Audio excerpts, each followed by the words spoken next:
My Lecturer, My Husband by Glitisius versi novel. Jangan lupa subscribe, like, dan bunyikan loncengnya ya, biar admin semangat buat ngepost episode selanjutnya. Silahkan menikmati. My Lecturer, My Husband episode 19 by Glitisius. Gak ada orang pergi bulan madu dengan barang bawaan buku. Cuma suami gue yang kayak gitu. Selain dia membawa buku bacaannya, dia membelikan gue buku latihan soal yang baru. Mas mau bulan madu apa ngajarin saya? Dua-duanya, jawab Pak Arya yang membuat gue ternganga. Kalau gitu gak usah berangkat aja, kata gue kesel. Tes kamu 2 minggu lagi, kata Pak Arya. Saya nggak mau berangkat kalau masih belajar di sana, kata gue sambil menelungkupkan tubuh di kasur. Gue nggak peduli suami gue masih menyiapkan barang-barang yang mau dia bawa, yang sebagian besar adalah buku. Mendiang ibu udah nyiapin ini dari jauh-jauh hari. Kamu mau ngecewain? Gue kalah telak kalau dia udah membawa-bawa mendiang ibu mertua gue. Kami akhirnya bulan madu ke tempat yang terkenal dengan keindahan pantai dan juga alamnya. Kadang gue suka merasa bersalah kalau ingat mendiang mertua gue. Masih banyak keinginannya yang belum sempat gue wujudkan. Salah satunya ya acara bulan madu ini. Mas mau sampai kapan cuma duduk dan baca buku gitu? Sindir gue ke Pak Arya yang masih asik dengan bukunya di balkon kamar hotel kami yang langsung mengarah ke arah pantai. Sampai buku ini selesai saya baca, jawabnya santai. Ke pantai kek atau jalan-jalan? Masa dari semalam cuma di kamar hotel aja nggak ngapa-ngapain lagi? Kamu mau ngapa-ngapain? Tanya Pak Arya yang membuat gue menghela nafas. Bukan itu maksudnya, kata gue dengan kesel. Terus apa? Mau keluar, mau main di pantai, rengek gue. Sinar matahari terlalu menyengat kalau siang hari gini. Hal itu nggak bagus buat kamu, jawab Pak Arya yang membuat gue berdecak. Mas, nanti sore kan bisa. Saya nggak mau kamu sakit karena kena matahari yang terik banget siang ini. Sebentar lagi kamu kan mau tes. Terus saya harus ngapain? Belajar. Itu ide bagus, jawab Pak Arya. Rasanya gue mau nyakar tembok sekarang. Yang gue cari di internet tuh bulan madu jalan-jalan berdua, ngelakuin hal-hal romantis kayak naik sepeda berdua, makan malam romantis, dansa berdua, dan hal-hal manis lainnya. Tapi gue sekarang, saya mau keluar sendiri aja kalau gitu, kata gue dengan kesal. Gue pun mengambil baju luaran, karena saat ini gue mengenakan dress selutut tanpa lengan. Kalau gue keluar dengan pakaian ini, sudah dapat dipastikan gue gosong. Setelah memakai sunblock dan topi gue pun mengambil cloth bag milik gue dan memastikan ada handphone dan juga uang di dalamnya.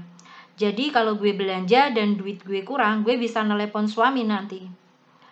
Pak Arya masih bergeming dengan buku bacaannya yang membuat gue berdecak dan menutup pintu hotel dengan sedikit lebih kencang. Gue menyusuri pinggir jalan dan melihat banyak pasangan honeymoon juga. Soalnya di jari mereka terdapat cincin pasangan dan mereka terlihat sangat mesra. Gue kadang miris sendiri kalau ingat suami gue yang hidupnya datar gitu aja. Gue memasuki beberapa pusat oleh-oleh di sana dan terdapat banyak pernak-pernik unik yang membuat gue tertarik. Gue memasuki salah satu toko dan mencari barang yang kira-kira patut untuk gue beli. Ada beberapa jepitan dan ikat rambut yang terbuat dari kerang yang menarik.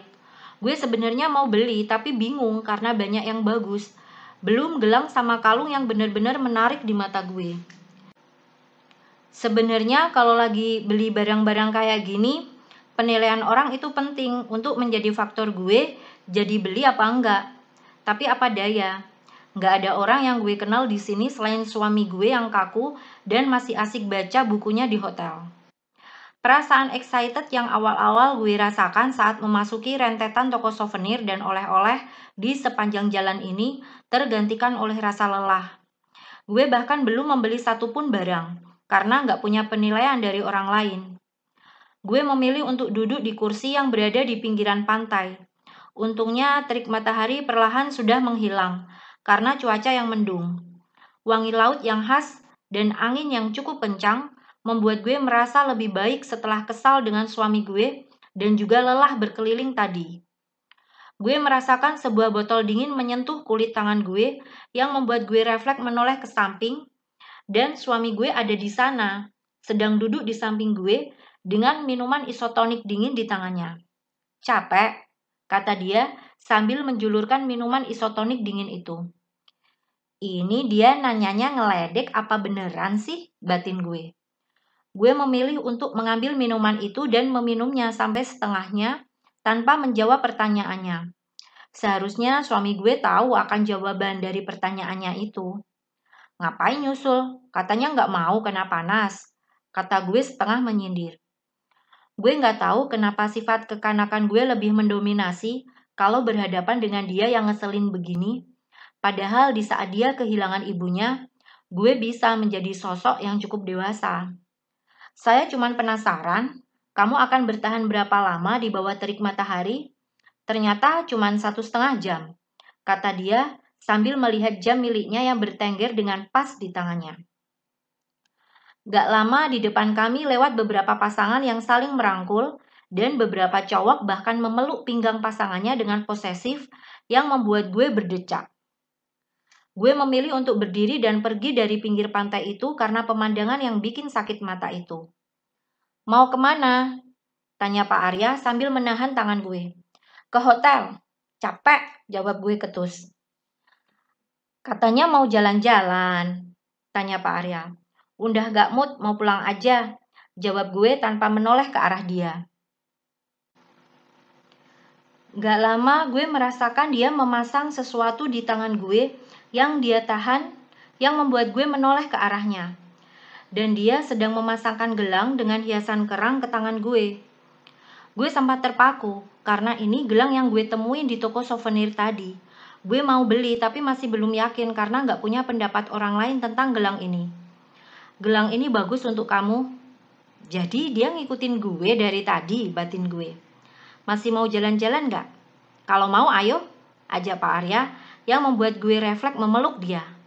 As always action is better than words, batin gue. Setelah berjalan cukup lama dan membeli beberapa souvenir yang gue suka, akhirnya kami bisa melihat sunset. Bukan di pinggir pantai bersama pasangan lain pada umumnya, tapi kami melihat itu semua dari balkon hotel tempat kami menginap. Selain lebih tenang karena nggak harus berdesakan, pemandangan kolam renang yang berada di bawah juga menjadi penambahan keindahan tersendiri. Dasar orang nggak punya sisi romantis. Ada momen kayak gini sama sekali nggak dimanfaatin sama dia. Kami cuma berdiri berdampingan, menunggu matahari tenggelam. Tidak ada back hug dan juga tidak ada rangkulan lembut seperti yang dilakukan pasangan lain di bawah sana. Kaki saya pegel, keluh gue ke suami gue. Dia cuma melirik gue dengan kerlingan matanya sebelum kembali melihat lurus ke depan. Tadi belanja ke sana kemari nggak pegel perasaan, kata Pak Arya, yang membuat gue merasa tersindir.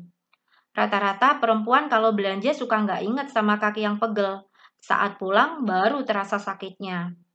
Untuk menghindari perdebatan, gue memilih untuk masuk ke dalam kamar. Tetapi baru 2 langkah gue berjalan, Pak Arya menarik tangan gue dan mengarahkan tubuh gue untuk bertumpu pada pembatas balkon. Sementara dia memeluk gue dari belakang. Kamu bisa sandaran kalau capek. Saya nggak mau mendengar ocehan kamu yang menyesal karena nggak lihat sunset hari ini. Nggak mau marah pun nggak bisa karena dia benar. Jadi gue lebih memilih untuk bersandar di tubuhnya. Kami masih menikmati warna jingga keemasan di langit tanpa suara. Hanya deburan ombak dan suara orang-orang di bawah sana yang cukup terdengar jelas. Mas, boleh nanya? Kenapa saya? Maksud kamu? Tanya Pak Arya nggak mengerti. Maksud saya, banyak perempuan di luar sana yang mungkin bisa mengimbangi dan mendampingi Mas lebih baik dari saya, yang lebih dewasa dan juga lebih cantik. Tapi kenapa saya? Saya nggak pernah milih kamu, karena orang tua saya yang menjodohkan.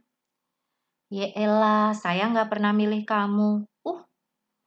Gue sempat mencelos mendengar penuturannya, tapi gue mencoba bersabar dan menggali lebih jauh. Orang kayak dia kadang suka nggak sejalan antara perasaan dan omongan. Jadi, gue mencoba mencari tahu. Terus, buku hitam itu, gue nggak menghiraukan pemandangan sunset yang begitu indah di depan gue karena kini terfokus untuk menunggu jawabannya. Selama kami menikah, dia nggak pernah bilang akan perasaannya sama gue. Meskipun dari tindakannya selama ini gue sudah bisa menebaknya. Tapi perempuan seperti gue terkadang menantikan sebuah kalimat untuk diucapkan agar merasa lebih yakin lagi. Gue merasakan tubuh gue dibalik sama dia hingga gue menghadap dia sekarang, bukan ke arah laut lagi. Saya memang nggak pernah milih kamu, tapi kamu harus tahu betapa bersyukurnya saya saat tahu kalau orang itu adalah kamu. Gue menelisik bola matanya untuk melihat apakah ada keraguan dari setiap kalimat yang dia ucapkan. Tetapi gue nggak menemukan itu. Ucapannya penuh dengan keyakinan dan juga kepastian. Tapi kenapa gue masih meragu? Apa Mas terpaksa untuk nikahin saya? Tanya gue yang membuat Pak Arya menghela nafas. Dia menyentuh kedua bahu gue dan menatap mata gue dalam-dalam sebelum ngomong. Listen to me. I adore you since first time we met in your school 6 years ago. Saya nggak pernah terpaksa, apalagi menyesal untuk nikahin kamu yang memang terkadang merepotkan dan selalu bertindak dengan suasana hati tanpa memikirkan segala resiko. Kamu tahu betapa menyesalnya saya saat melihat kamu terbaring sakit karena hujan-hujanan untuk mencari cincin pernikahan milik kamu. Sejak saat itu, saya janji sama diri saya untuk nggak membiarkan kamu sakit. Itulah alasan saya melarang kamu keluar saat tengah hari tadi. Jadi, semua itu bukan karena uang, tanya gue dengan sedikit nggak percaya. Uang bisa dicari karena ada yang jauh lebih berharga dari itu. Jawab Pak Arya. Apa itu Mas? Kamu. Gue nggak tahu kenapa mata gue berkaca-kaca saat ini. Tapi gue jadi teringat omongan nyokap gue yang merasa yakin kalau dia memang yang terbaik untuk gue. Saya memang nggak pandai untuk berkomunikasi masalah perasaan secara langsung dengan ucapan. Tapi yang jelas, kamu prioritas saya untuk saat ini. Ucap Pak Arya yang membuat air mata bahagia gue turun. Sekarang saya tanya sama kamu, di mata kamu saya apa? Mas adalah suami saya, tempat saya bersandar, dan juga bergantung. Keberadaan Mas untuk saya udah jadi sebuah kebutuhan. Rasanya saya nggak bisa menjalani semuanya tanpa bantuan Mas. Jawab gue yang membuat dia memeluk gue dengan erat yang gue bales gak kalah eratnya. Terima kasih guys sudah menonton sampai episode ini. Sampai bertemu di episode ke-20 ya. Jangan lupa subscribe, like, dan bunyikan loncengnya. Terima kasih.